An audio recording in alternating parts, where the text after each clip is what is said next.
Delhi NCR में प्रदूषण काफी खतरनाक लेवल पर पहुंच चुका है।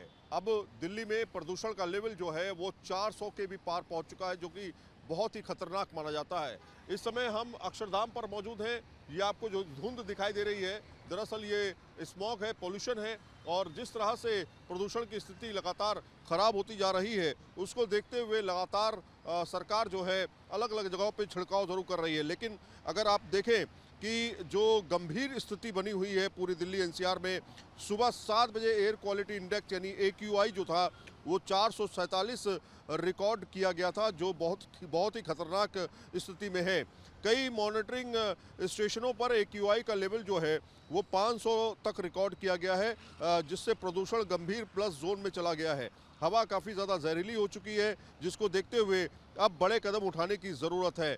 लगातार जिस तरह से हम आपको तस्वीरें दिखा रहे हैं कि प्रदूषण का लेवल किस तरह से चरम पे पहुंचा हुआ है, ना सिर्फ दिल्ली बल्कि गुरुग्राम, इसके अलावा नोएडा, तमाम जगहों पर AQI का लेवल काफ़ी ज़्यादा खतरनाक स्थिति पर है।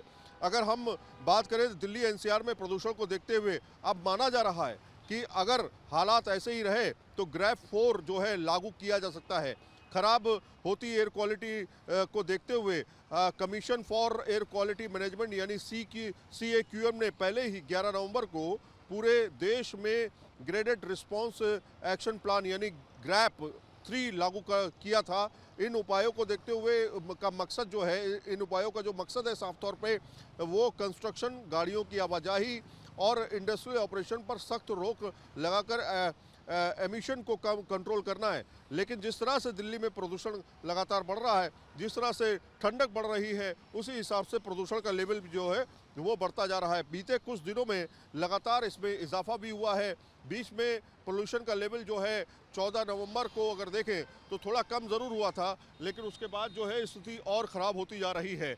इस समय ज़रूरत है ग्रेफ 4 लागू करने की, ऐसा माना जा रहा है, क्योंकि अगर कई इलाकों में 500 का लेवल पार कर चुका है PM 2.5, वो स्थिति को और ख़राब कर देता है। ऐसे में दमा के मरीज़ हो गए, सांस लेने में जिनको दिक्कतें होती हैं वो, और साफ तौर पे जो बच्चे हैं, जो बुज़ुर्ग हैं, जो महिलाएं हैं, प्रेग्नेंट महिलाएं हैं, उनके लिए काफ़ी ज़्यादा खतरनाक होता है। घर से निकलने वाले लोग जो हैं जब सुबह के समय निकले तो उन्हें इस तरह का मौसम देखने को मिला, जिस तरह से चारों तरफ धुंध जो है वो छाई हुई है। उसका असर जो है व्यक्ति के फेफड़ों पर पड़ता है, सांस लेने में दिक्कत होती है।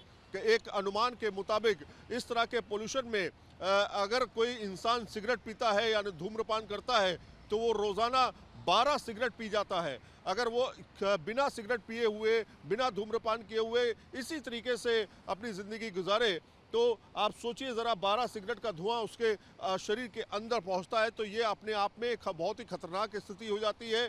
कई जगहों पर ऐसी स्थिति और ज़्यादा खतरनाक हुई है। दिल्ली एनसीआर में खासतौर पर प्रदूषण को लेकर के काफ़ी ज़्यादा सरकारें काम कर रही हैं, लेकिन असर जो है वो साफ तौर पे दिखता हुआ नहीं दिखाई दे रहा है। खासतौर पे लगातार जो छिड़काव किए गए, बारिश स्प्रिंकलर्स अलग अलग जगहों पे लगाए गए, इसके अलावा आप देखिए डिटेक्शन जो इसके प्रभाव को कम करने के लिए छिड़काव के अलावा और नीतियाँ अपनाई गई, क्लाउड रेन किया गया, लेकिन उससे ज़्यादा असर जो है वो दिखाई नहीं दे रहा है। आप लगातार मुसीबत में घिरे हुए हैं। घर से आप जब निकलते हैं तो मास्क पहनना होता है। मास्क भी एक अच्छी क्वालिटी का होना चाहिए जो आपके पोल्यूशन को रोक सके।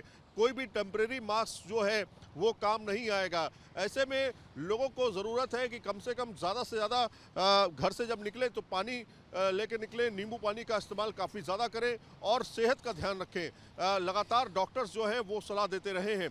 दिल्ली एनसीआर में जिस तरह से प्रदूषण का लेवल बढ़ा है, उसने लोगों की परेशानियों को काफ़ी ज़्यादा बढ़ा दिया है। वीडियो जर्नलिस्ट राकेश रावत के साथ सईद आमिर हुसैन, न्यूज़ नेशन, दिल्ली।